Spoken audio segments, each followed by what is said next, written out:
Get ready.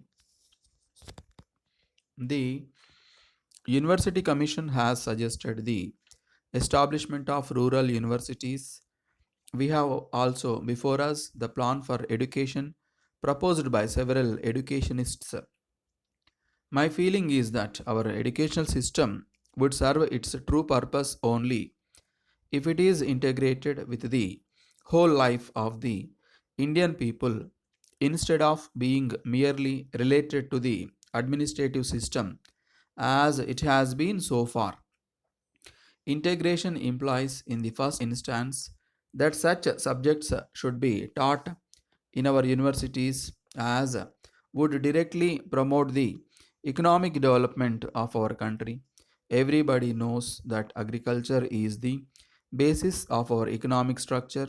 Whatever may be the industrial progress of our country in the future, and I think it should and must be an all round one. I am convinced that agriculture must continue to be our main and most important industry. If I am right in this view, it is evident that our educational system should give a very important place and lay the main emphasis on agronomy and other sciences related to agriculture. If we examine the syllabus of the universities, we find that agriculture and related sciences find a secondary place in them. What an irony it is that in an agricultural country like India, there should be almost a complete lack of agricultural education. One of the main reasons why our country has a deficit in food and why our agriculture is not profitable is that there has been a great neglect of modern agricultural education in our country. Whatever little arrangement exists today is also such as does not create any interest among the students for agricultural work but only makes them fit for filling some place in the administrative machinery of the government. If our agricultural education is to be of any use, it is necessary that it should be in our own language and in terms of the conditions of our country. Above all, it should be much less expensive than it is today. It is only then that it would directly lead to the improvement of our agriculture. Similarly, I believe that there should be some arrangement in our educational institutions for textile education. I would not like to go into more details in this connection and would content myself by suggesting that there should be a close relationship between the syllabi of our educational institutions and the economic life of our country. The second point on which I would like to lay emphasis is that our educational institutions should possess statistics which can provide necessary information as to how many educated workers are required in any particular economic sphere, and on the basis of this knowledge, educational institutions should guide students to make a choice of subjects that they are to study there. I think this could be conveniently arranged if there were a close liaison between the educational institutions, particularly the universities and the organizations of industry, public service, and agriculture existing within any state.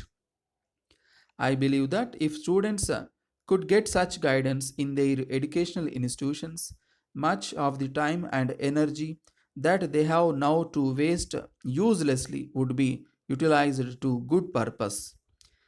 It often happens these days that a student passes a good part of his life in studying a subject which proves of no use to him after he has completed his education. If, however, education is imparted under a plan of this type, much of the energy of the youth and the money of the country would be saved from being wasted.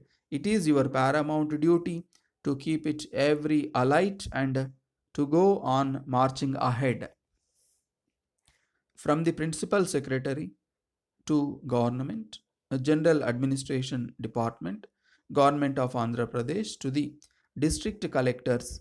Often it has come to the notice of the government that the privileges of honorable members of legislative council and assembly are being breached by the officers, particularly in the lower rung of various departments in the districts, in the matter of inviting honorable members either for laying foundation stones or for inauguration of schemes intended for the welfare of the people.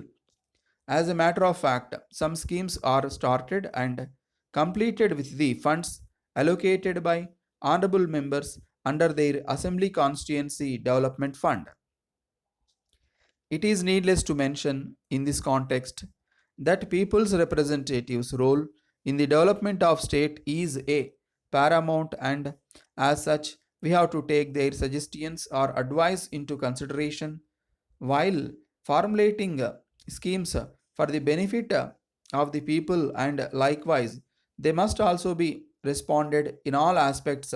So if the privileges of any honorable members are breached by any government servant would attract the provisions of breach of privilege act, and the officer concerned would be summoned by the committee on privileges or legislative council and assembly respectively and sought explanation. If the committee is not satisfied with the explanation of the officer, such officer would be punished under the law.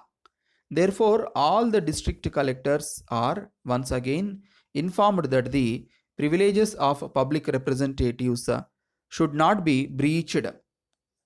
Yours.